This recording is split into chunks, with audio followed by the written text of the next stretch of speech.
Well, I got the truck loaded up and I'm heading on to Montana. It's been a long time since I've been on an adventure. Way overdue for one, so here we go. Okay, so what's this big adventure that I alluded to? And the number one question in your mind is, where the heck is my wife Thea? Why isn't she with me? Well, the backstory, to make it short, a couple of months ago, I got a phone call from an old Army buddy of mine, Tim Small.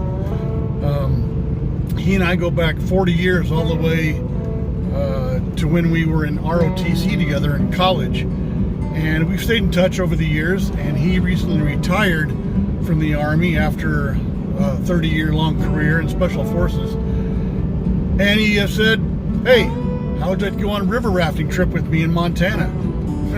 I thought, well, yeah, let's do it. So, hope this is going to be a couple of old Army buddies having a great time in the outdoors. We do have a third person joining us. I'll introduce that person later on in the video. Well, welcome to day number 3 of the Montana float trip. As you can see, I'm actually not floating. The first day was spent basically just driving from home to Missoula, Montana, where I met up with my friends that I'm going to be taking this trip with. And then yesterday, we spent virtually all day long driving from Missoula out to where we're going to drop off the pickup vehicle, the one that we're going to use when we get off the river. And then we had to turn around and drive all the way back to our put-in point where we're going to start the trip at. And that's where we are right now, to jump on our horses and begin what's going to be a 9-hour ride from here to the river we're going to run. So no floating today. It's all going to be on horseback. And boy, after 9 hours on horseback, I think I'm going to be sore tonight. But I'm going to go ahead and introduce you to my companions right now. Okay, here's a couple of characters. The handsome one is Roxy. Roxy is what, about a 1-year-old Labrador? Yeah, 10 months. 10 months old. And then Roxy's grizzled owner right there. This is my longtime, and I mean longtime friend, Tim. He and I go back over 40 years, all the way back to college. And Tim is a recently retired Army vet, 30 years in Special Forces. You'd never know to look at him though. He's like a sweet young child. And then this is the other member of the party. This is the one who's going to be taking care of us. So Em, she actually lives in Billings, same town that Tim lives in, and she's a full-time architect and part-time jiu-jitsu instructor. And on this trip, part-time babysitter of 2 grizzled old men. So, Looking forward to it. Looking forward to it. All right. And over to the, get ready to take off here. The wrangler's been getting all the horses saddled up. There's our mules, all of our gear. There's a mule that's going to be riding with us. Emery's already on her horse, ready to go.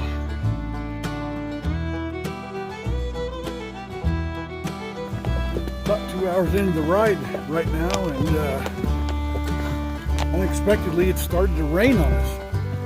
They weren't predicting rain, and God, I don't think we've had rain for months and months, but it's starting to come down pretty good right now, which is, I guess, okay, keeping the dust down and cooling the temperatures off a little bit. I'm gonna have to dig my rain jacket out here if it keeps up.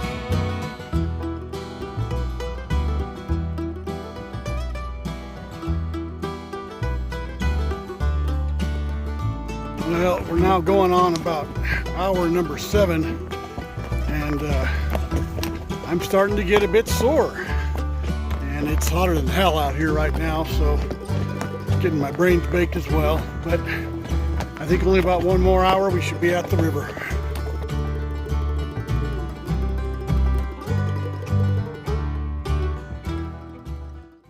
It's day number 4, and we're finally going to actually get on the water today. Woke up first thing this morning to Tim's dog barking furiously, and had out the tent and looked around to see a black bear on the hill just on the other side of the river there, maybe 75 yards away from us. So that was a interesting wake-up call. And then I tried to crawl out of my tent, and oh my God, I could barely move. I don't think there was a day on the PCT when my muscles, my body, was as sore as it was after that horseback ride yesterday. Man, I am feeling really sore today. So thank God we are floating a river instead of hiking, because I don't think I could hike at all if I had to. But right now I'm just having my instant oatmeal breakfast, and we're going to pack up and inflate the rafts and get out there on the river.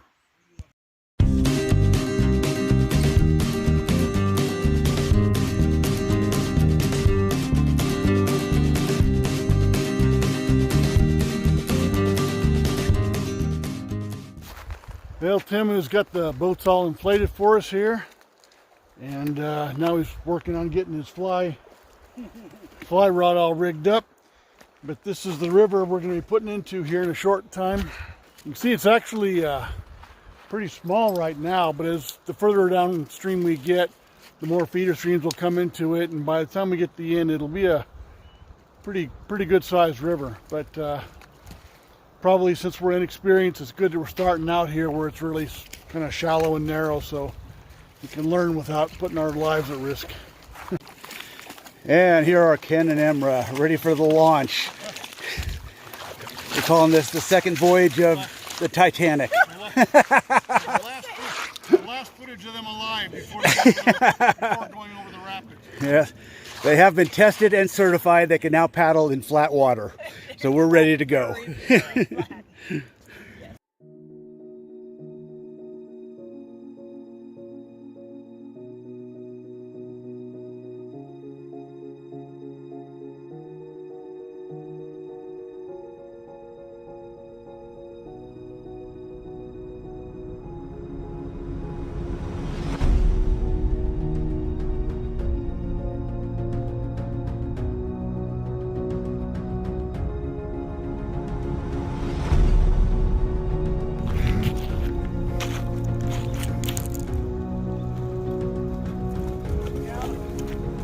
Nice. Congratulations. That is only my third ever fish on a fly. It's about 6 p.m. and we just recently pulled up on shore here to make our camp for the end of float day number 1. Day number 4 though of the actual start of the trip. But right next to the river, you can see there's them down there. Still trying to catch a couple of fish. Tim over here. They actually do have some. I'll show them in a minute. And then just, I'll quickly pan around here. The campsite. Em's tent back there. My tent here. Tim's sleeping in a hammock, which he has yet to put up. But anyway, pretty tired. It was a hot day in cold water, and a lot of rowing, a lot of pushing off of rocks and boulders, and it was fun. It was a lot of fun, but it wasn't exactly the leisurely float that I was anticipating. It was a lot of work. So better get started on dinner.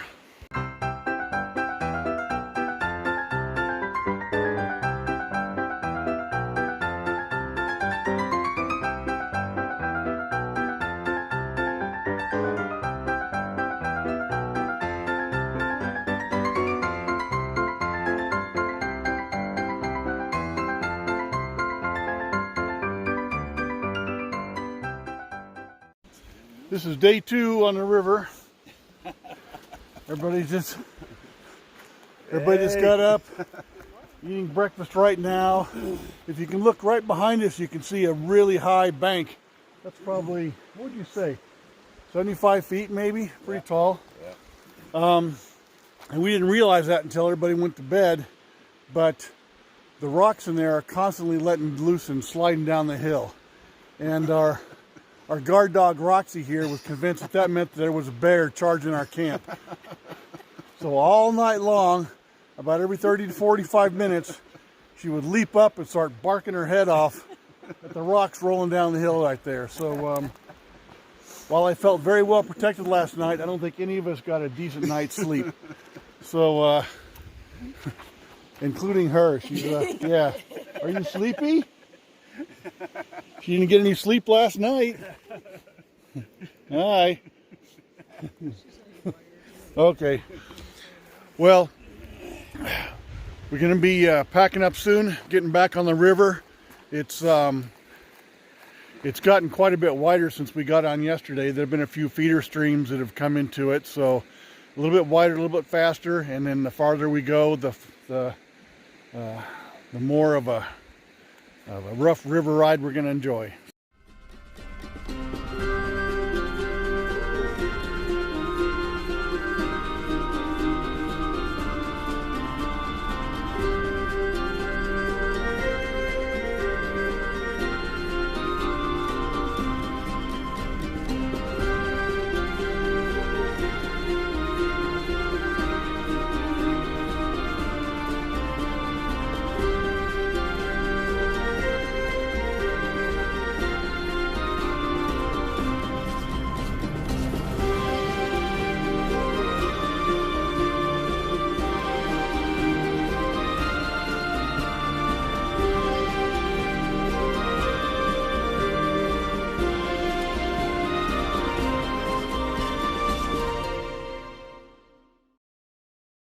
Huckleberry cobbler, or blueberry cobbler, I mean, with the, yeah, she made it herself out of raw ingredients out here in the middle of the woods. That's right. And it's pretty delicious. So, here's our camp for tonight. We made probably, what did we make, 15 miles maybe? You made good mileage today. You can tell how it's, here we go. She swam half those 15 miles, so she shot to be tired. It's the morning of our third day on the river, and my camp is right there, overlooking the river. And then Emma right out here. And then Tim had his hammock up in the bushes behind him, which I'll show you in a minute, but right now it's time to eat some breakfast.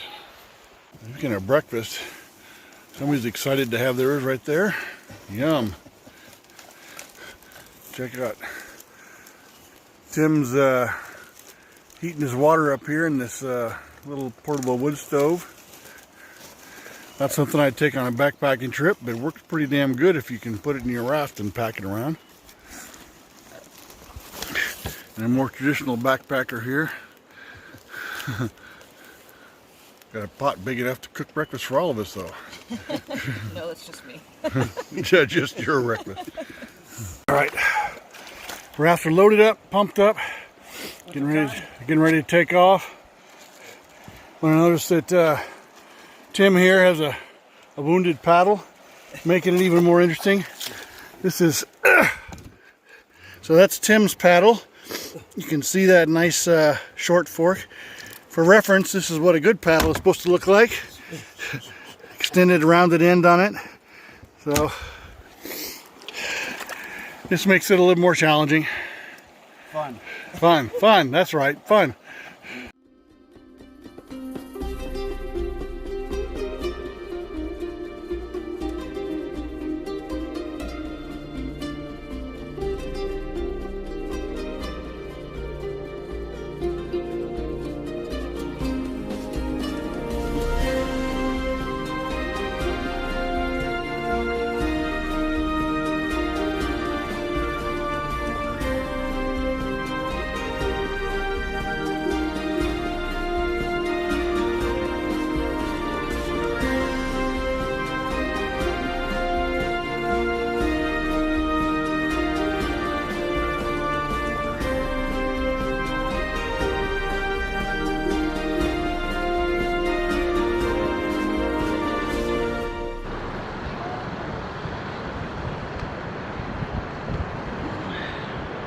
Well, we've only been on the water 45 minutes this morning, but Tim already found a spot. He just couldn't, in good conscience, paddle past. He had to break out his rod and see if he could pull in a couple of fish.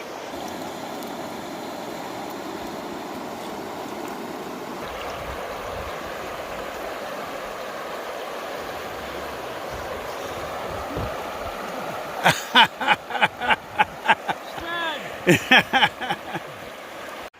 it's the morning of our last day on the river, and we just got our camp packed up. Got my bag here.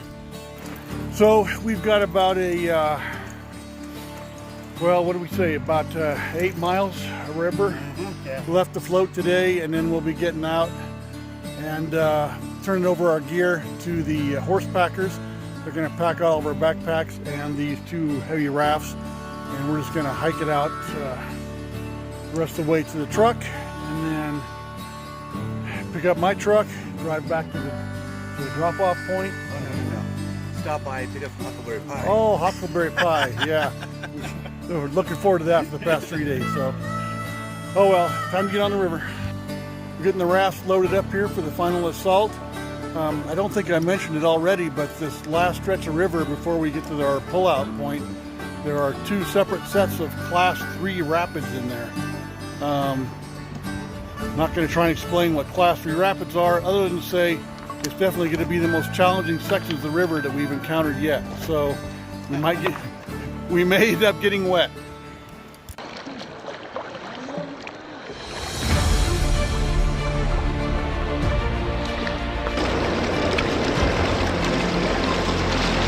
Good job.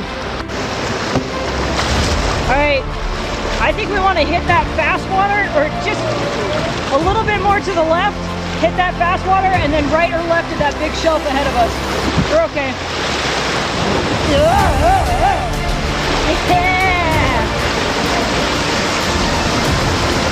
That was the 3. That right there. Left or right, your choice.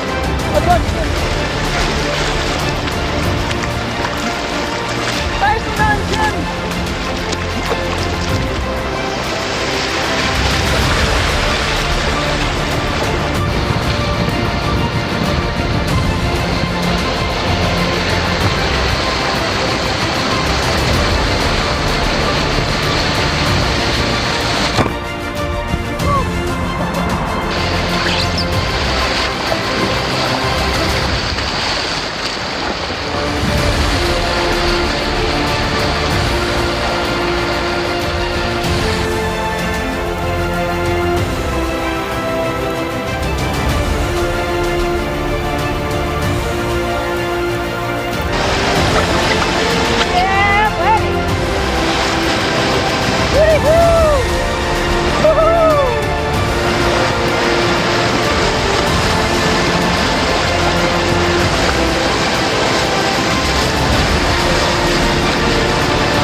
That's beautiful.